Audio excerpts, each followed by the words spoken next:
Assalamu alaikum warahmatullahi wabarakatuh. My name is Rizwan Bhatt and I am teacher at Boas Higher Secondary School. Here, this for class 11th subject chemistry. My today's topic is factors affecting ionization enthalpy.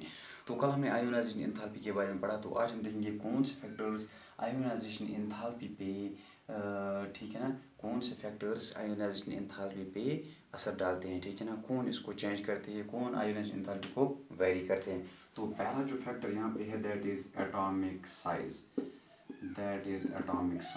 अगर हम atomic size की बात करेंगे तो यूँ हम जाते हैं from left to right of the period table, atomic size decrease हो जाता है।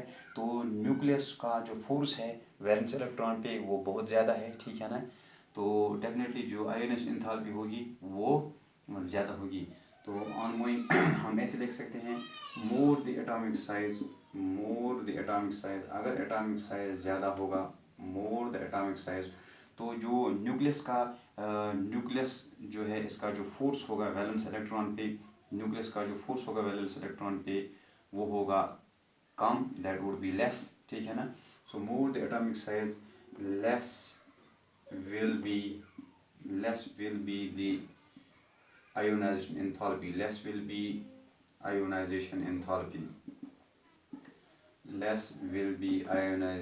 enthalpy, अगर एटॉमिक साइज ज़्यादा है, so more the atomic size less will be ionisation enthalpy, and less the atomic size और स्मॉलर द एटॉमिक साइज,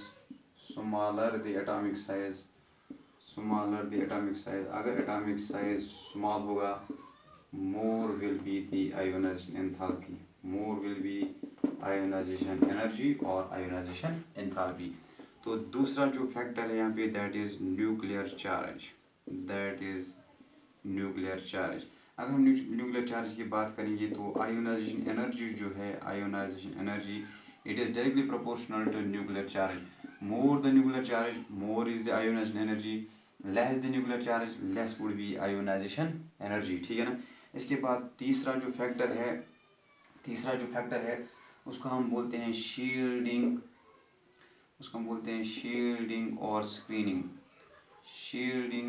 और screening effect. तो पहले हम जानेंगे शील्डिंग इफेक्ट किसको बोलते हैं। जो मल्टी इलेक्ट्रॉन एटम्स होते हैं हमारे पास, मल्टी इलेक्ट्रॉन एटम्स में जो इनर इलेक्ट्रॉन्स होते हैं, मान लीजिए ये है आउटर इलेक्ट्रॉन, ये है यहाँ पे इनर इलेक्ट्रॉन्स, ठीक है ना। ये इनर इलेक्ट्रॉन्स इस आउटर इलेक्ट्रॉन को शील्ड करेंगे, किससे, फ्रॉम द न्यूक्लियर फोर्स। तो ये न्यूक्लियर फोर्स जो है इस इलेक्ट्रॉन पे because of these inner electrons की वजह से यहाँ पे एक पर्दा सा पड़ जाता है, जिसकी वजह से जो न्यूक्लियर फोर्स होता है इस इलेक्ट्रॉन पे ये कम हो जाता है, ठीक है ना। तो इस इफेक्ट को हम बोलते हैं शील्डिंग और screening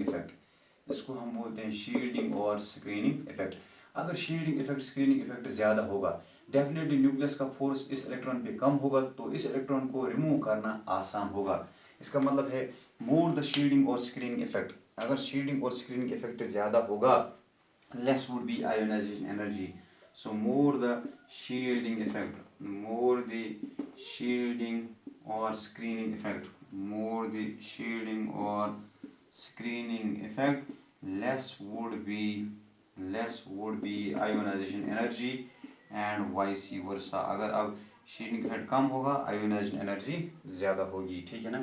So this factor number third। अब हम चलते हैं आगे फैक्टर नंबर 4 की ओर, that is penetration effect. Factor number 4 क्या है, पेनिट्रेशन इफेक्ट। तो फोर्थ फैक्टर है दैट इज पेनिट्रेशन इफेक्ट है वो। तो पेनिट्रेशन इफेक्ट में हम देखते हैं हमारे पास जो सब शेल्स हैं या ऑर्बिटल्स है, एस ऑर्बिटल है, पी है, डी है, एफ है। अगर हम सेम शेल की बात करेंगे तो अगर इलेक्ट्रॉन एस में है तो ये न्यूक्लियस के करीब होता है as compare to p, as compare to d, as compare to f. तो पेनिट्रेशन ऑर्डर जो है वो है s greater than p, greater than d, greater than f. इसका मतलब है अगर इलेक्ट्रॉन एस में है तो इसको रिमूव करना बहुत मुश्किल है as compare to p, as compare to d, as compare to f. इसका मतलब है मोर द पेनिट्रेशन इफेक्ट, अगर पेनिट्रेशन इफेक्ट ज़्यादा है, more the penetration effect less would be, अगर पेनिट्रेशन इफेक्ट ज़्यादा है तो मोर वुड बी, तो ज़्यादा आयोनाइजेशन एनर्जी की ज़रूरत है, मोर वुड बी आयोनाइजेशन एनर्जी। तो मैं लिख सकता हूँ ऐसे पेनिट्रेशन इफेक्ट, मैं लिख सकता हूँ ऐसे penetration effect is directly proportional to ionization energy, penetration effect is directly proportional to ionization energy, so more the penetration effect more would be ionization energy and vice versa, ठीक है ना। ऐसी जो पांचवा फैक्टर है यहाँ पे that is symmetry, that is symmetry, symmetrical electronic configuration, ठीक है ना। अगर electronic configuration symmetrical electronic configuration है, ऐसे हम लिखेंगे, so more the symmetry in electronic configuration, more the symmetry of electronic configuration, अगर इलेक्ट्रॉनिक कन्फिगरेशन सिमेट्रिकल होगी, ठीक है ना, सो मोर वुड